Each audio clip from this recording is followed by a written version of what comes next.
All right, guys, so just a little while ago, I did a review for a camera from Campark, and it was the Campark X25. And I was actually really happy with that camera, and I thought it actually produced a lot of great colors. The frame rates for what it was were pretty good. The only thing that I was really sad about, and I wish was included, was the fact that it didn't actually have any image stabilization. That was a little bit of a hindrance. I was like, oh, that's kind of sad. I wish it had that, because stabilization is good, and even if it's electronic, not optical, I'll take that over no image stabilization at all. But I was really happy with the colors that were coming out of it.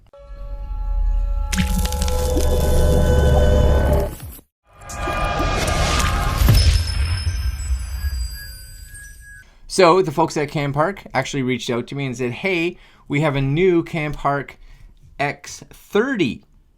And I was like, tell me more. I'm listening.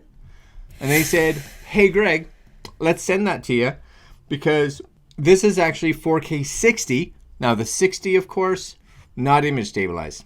And that's pretty on par from the, let's say, GoPro knockoffs, because we barely ever, I don't know if I've ever seen a non-GoPro really camera, especially in this price point, so sub $200, that actually has any image stabilization at 60 shooting 4K. But it does do 4K 30 with image stabilization, electronic, and of course all the subs under that. So frame rates, you actually see. Now here's a little thing to kind of look at, because they say that it's native 4K, and I want you guys to look at this really. So when you are shooting in 4K 60, and it only seems to be 4K 60, what happens is the 4K drops, and it actually drops to what I really wouldn't consider 4K. It's definitely higher than 1080, but I don't know if I consider it 4K, because you'll see here 4K 60 is 3200 by 1800. Now I'm not even sure what that number is, because that's not a standard. So will you be able to drop it into a 4K? Sure. Is it actually closer to 2.7K? Yeah, it's kind of in between 2.7 and 4, somewhere in that range. Now, when you are shooting 4K 30, which is what I'll probably mostly be shooting in, which is really what I'm interested in, you do go up to standard 3840 by 2160 at 30 frames, so that's good. 2.7, same thing, 30 frames. 1080, you get 120 frames, that's awesome. 720p, 240 frames. I'm gonna try some of these out for sure. When we head out tomorrow, we're going out again to see my friend racing around. We're gonna take this camera there again, because why wouldn't you wanna take a camera that's an action camera to something that's action-y? Now I don't know, my fingers, I'm gonna cross them, because it would be kinda awesome if I could get her or somebody there on maybe a test run, or someone that she knows that may have a GoPro mount, and I could be like, hey, do you wanna sort of throw this on? I don't know if it's gonna happen, but it would be cool. We'll see. Right? If not, I'm just gonna get some cool footage, I think. But before we do any of that, you guys can look at this. I'll put a link down below if you're interested, right? Because you may see the footage after and be like, yeah, that's all right. That's all right. I don't know. Let's open it up, all right? Open it up. So here's the box. Campark Ultra HD 4K. Really good if you have a parachute attached to you, or if you are snowmobiling in the sand, and you have weird bubbles floating above you when you're scuba diving. So that's all kinds of awesome that you want to be doing. That's important. And on the back, you get true 4K, 30 meter waterproof, 20 megapixels, wide angle lens, adjustable field of view, which is also something that they didn't do on the 25, so that's kind of nice. Wi-Fi connectivity. I am not going to be connecting this to an app or anything. I never do. I don't see the need for it, because I'm going to shoot it. It's wide, and I just want to see how good the footage is. You guys, if you want that, have at her. On the back, of course, you get nothing. Campark, Hong Kong, email, support. Have at her. Rock and roll. Okay, what's in... Oh, I'm gonna crack this open. I like the whole black and red. I have to say, I'm a big fan. Black and red. Black and red. Right? All right, so this is the box. So we get our manual. Now, it's a nice thick manual, actually. So that's good. Color. which is awesome. Fonts are legible, not crazy big, but big enough. Now, multi-language, which is excellent, and you can actually see here the language. Then we switch to English. So you got 1, 2, 3, 4, 5, 6 different languages. What are they? I don't know. I don't know. English is in there, but that's a good thick manual, so that's excellent. You get a surprise. I'm not even going to talk about it. This is one of those, if you want to put a review in, then they may give you a free accessory. So I get it. I like kind of the fact that you can get some free stuff from some of these companies, but there's pluses and negatives to that. We see a lot of companies that are like, hey, give us a positive review and we'll give you some stuff. I'm going to tell it to you as it is, and I'm going to tell you what I like and what I don't like, and we'll go from there. Like that 3200 by 1800. I'm not even sure what that is. Now, I'm sure it's going to look fine, but be aware that's not really true 4K, right? Oh, so this is cool. So on this side, we do get the camera. There it is. Oh! Nice little case, connectors, a little bit smaller screen actually on the back than normal, because most of the times you actually see the whole screen take up the whole thing. That's okay. Good waterproof case. This all has the little plastic connectors, so make sure you take all those off. But that's the camera. You do get 2 batteries, which is a bit of all right. You get a whole bunch of accessories, so we're gonna pull this down here. And accessories wise, what do we get? We get more accessories than you and I know what to do with. That's what I'm gonna guess, right? So we're gonna pour this all out, kind of go through it. It's pretty standard what you get in a lot of these non-GoPros, and I'm really surprised that GoPro hasn't stepped up their game and said, let's actually put some accessories in the bag, because come on, if these guys can do it at $169 and give you a camera and all this, when you're selling the camera for $400 or $500, come on, give us something. Come on.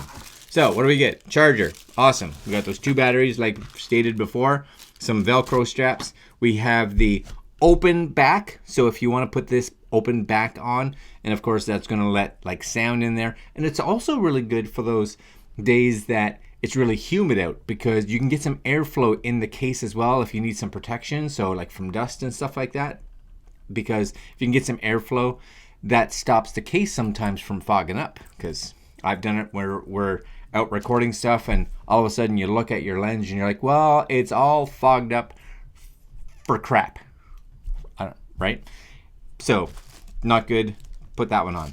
You got to clean the cloth, some zip ties, excellent. Whole bunch of little GoPro mounts, handlebar mounts, pretty standard. You get the tripod screw ones. You get these ones. I don't ever use those. You get your USB cable and some more little like right angle cables. If we look at the camera, let's pop this out. Nice, that's got a nice little seal on it, which is excellent. Okay, pop out, awesome. Same thing here. We do have a little protector on this, so we're just going to yank that off. Loop. And on the back, my guess is we have another one. Bloop. So 4K touchscreen, it says. On the top, we have what looks like a speaker, your light to tell you what's happening. This is your power button. My guess is the mode button, or vice versa. I don't really know. My guess, microphone, toggle up, toggle down, and you have your standard tripod mount on the bottom. Now you also have a nice little, oh, that's nice. I like. You all right? That's okay. I like that. So that's good. I don't know what else to tell you. Really, the proof's in the pudding. Proof's in the pudding. We all like pudding. Pudding. Whatever. We all like it. Doesn't matter. What we're going to do, like I said, I'm going to be heading down to the racetrack tomorrow. And I'm going to bring this. We're going to put some of that footage on right now. I'm going to shoot it in all different kind of resolutions. And you guys, I'll put little things on it telling you if it was 4K, if it was 60, if it was whatever. And if it's a 60 or a 120 or a 240 or anything like that, I will play it in its slow mode. So in its slow motion, because this way we can see if it's actual slow motion or actual footage taken like that and not frame doubling, right? Because we need to see that. So if we shoot in 60, we'll be playing it back in half speed. If we're playing it in 120, we're going to play it in quarter speed. In 240, we're going to play it in ridiculously slow speed. So we're going to do that. That's what we're going to do. So we are going to charge these batteries tonight, these guys right here, and you'll see us in like 2 seconds at Shannonville Motorsports. That's where we're going. That was fast. I'm trying. Okay, guys, let's go. Alright guys, so we're here at the track. Hopefully you guys can hear me. It's unedited footage. This is 14:30 and it's probably not windy, but that's okay. He is trying to find what the color's like, what the stabilization is like, and how the slow-mo is like. Right, Mary? Yep, exactly. That's it. Okay, so we're going to be filming some stuff here. Not a lot, but enough for you guys to get a good idea of how this camera does. Alright.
Alright guys, here you go, there's some footage today. I'm going back and take a look. It's windy, don't have it protecting this camera, so we'll go look at the footage and we'll talk to you when I get home. Alright, right there.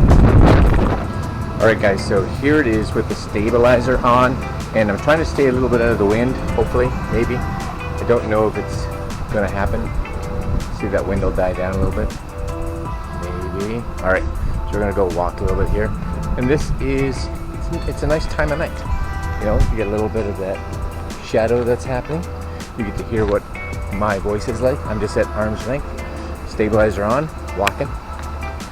And actually, if we look this way, nice kind of color in the clouds. See if you guys can see that this way. Oh, wind. You get to see wind sounds on the mic. And nice color on those clouds over there too. See them behind me?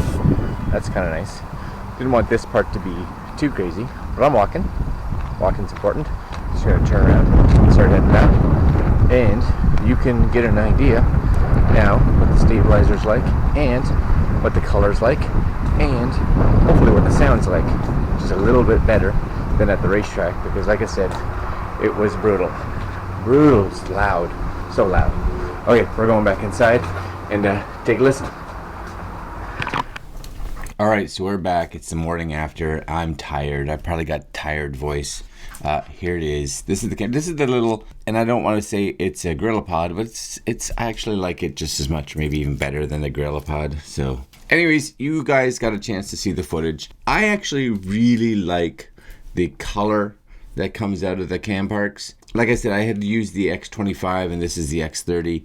And I really did like the color that came out of those, so I thought that was kind of cool. I don't need to touch it. And I didn't touch any of the footage, the color here, the audios. All of that is just raw out of the camera. So I do like that color. A few things just to be aware of. There is a setting in the camera for, and I'm guessing it's bitrate, so there's like a low, medium, and a high. I shot it at high. One of the things that's a little confusing is actually, and I'll just turn this on for a second, and I don't know if you guys will be able to see this, but when you look at the image stabilizer, when you look at the image stabilizer settings, so see if I can just bring that up here. If you, hopefully, I don't know if you guys can see that. Can you see that? See where it says image stabilizer and then it has an off and a checkbox? Maybe you guys can see that, hopefully right there, off and a checkbox. That really threw me off because I was like, so does that mean it's automatically on? And if I hit the checkbox, it's gonna turn off? So I actually, for the first few videos at the racetrack, I didn't have the image stabilizer on, which is why I added that extra video when I got here, because when you turn this, because when you hit the little check mark on it, the menu changes. It just changes. It just, you turn that where it used to say, you know, and now it says turn on checkbox. I don't know if you can focus. So I was like, I don't know. It's just, that's a menu section that I think you really, or they need to maybe make less confusing, I think, possibly, because it confused me. Maybe that's easy to do. I don't know. Maybe that's easy to do. Audio quality, meh.